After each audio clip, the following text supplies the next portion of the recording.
Hello दोस्तों, आप लोग कैसे हैं? चलिए, आशा करते हैं आप लोग ठीक होंगे। और आज हम यूपीएक नेम का तीसरा पार्ट लेकर आए हैं और 5 पार्ट तक यूपीएक नेम आप लिखना अच्छा से सीख जाएंगे। तो सबसे पहले यूपीएक नेम में बार बार कहते हैं कि कार्बन के 10 सदस्यों का नाम आना चाहिए, ठीक है, तभी आप किसी का यूपीएक नेम लिख सकते हैं, अन्यथा नहीं लिख सकते हैं आप। तो वीडियो लंबा हो जाता है, आप लोग छोड़कर भाग जाते हैं, इसीलिए हम क्या किए हैं कि मात्र 4-5 एग्जाम्पल लिए हैं और उसके बाद नहीं समझे तो फिर कमेंट करिए, फिर इसी पर न्यू वीडियो फिर से बनाया जाएगा, ठीक है। तो सबसे पहले बार बार कहते हैं कि कार्बन के 10 सदस्यों का नाम आपको याद होना चाहिए, तभी बना पाएंगे, अन्यथा नहीं बना पाएंगे। तो सबसे पहले अब बताइए यहाँ कार्बन कितना है? एक। अब बताइए एक कार्बन रहेगा, उसका नाम क्या होता है? तो मिथ होता है। क्या होता है? मिथ। 0 से सिखा रहे हैं, गौर करिए, मिथ। अब बताइए सिंगल बॉन्ड है या डबल बॉन्ड? सिंगल बॉन्ड में जो होता है कि सिंगल बॉन्ड में जो होता है एन होता है। क्या होता है? एन होता है। डबल बॉन्ड में इन होता है और ट्रिपल बॉन्ड में आइन होता है। आइन ऐसे होता है, ठीक है। अब बताइए, ये आपको याद होना चाहिए, ठीक है। अब बताइए मिथ। अब बताइए सिंगल बॉन्ड में क्या होगा? एन। क्या होगा? एन। क्या हो जाएगा? मीथेन। लेकिन अब बताइए OH को क्या कहते हैं? ऑल कहते हैं। OH को क्या लिखते हैं? ऑल कहते हैं। लेकिन यौगिक के कहाँ लगता है? लास्ट में, ठीक है। अब बताइए ये हो गया मीथेन प्लस ऑल, क्या होगा? मिथेनॉल।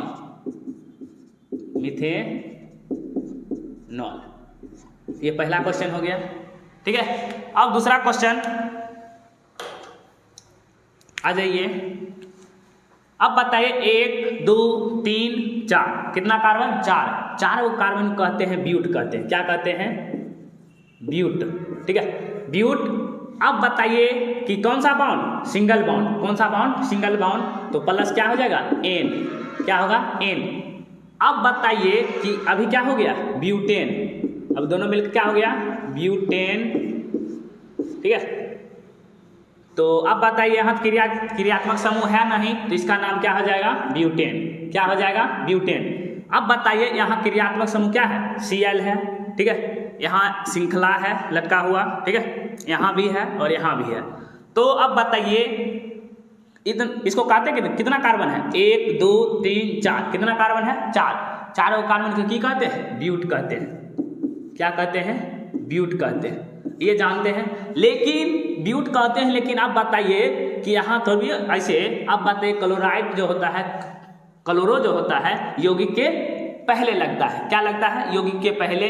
अब बताइए कि इसको पहले लिख देते हैं। 1 2 3 4 कार्बन क्या कहते हैं? ब्यूट कहते हैं। और सिंगल बॉन्ड है तो लास्ट में क्या जुड़ेगा? इन जुड़ेगा। तो क्या हो गया? ब्यूटेन हो गया। ये क्या हो गया? ब्यूटेन हो गया। लेकिन बताइए Cl को क्या लिखते हैं? क्लोरो। क्या लिखते हैं? क्लोरो, ठीक है, क्लोरो। उसके बाद आ जाइए ब्यूटेन। क्लोरो क्या होगा? ब्यूटेन। क्लोरो ब्यूटेन, इसका नाम हो गया क्लोरो ब्यूटेन, और इसका ब्यूटेन और इसका मिथेनॉल, ठीक है। अब अगला आ जाइए कि देखना है श्रृंखला किधर से नजदीक पड़ता है, ठीक है। 1 2 3 1 2 3 किधरों से गिनती कर लीजिए, उससे कोई फर्क नहीं पड़ता है, ठीक है।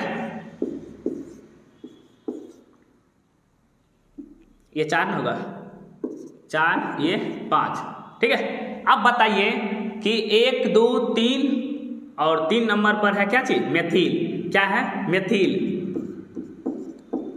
मेथिल कितना नंबर पर? 3 नंबर पर।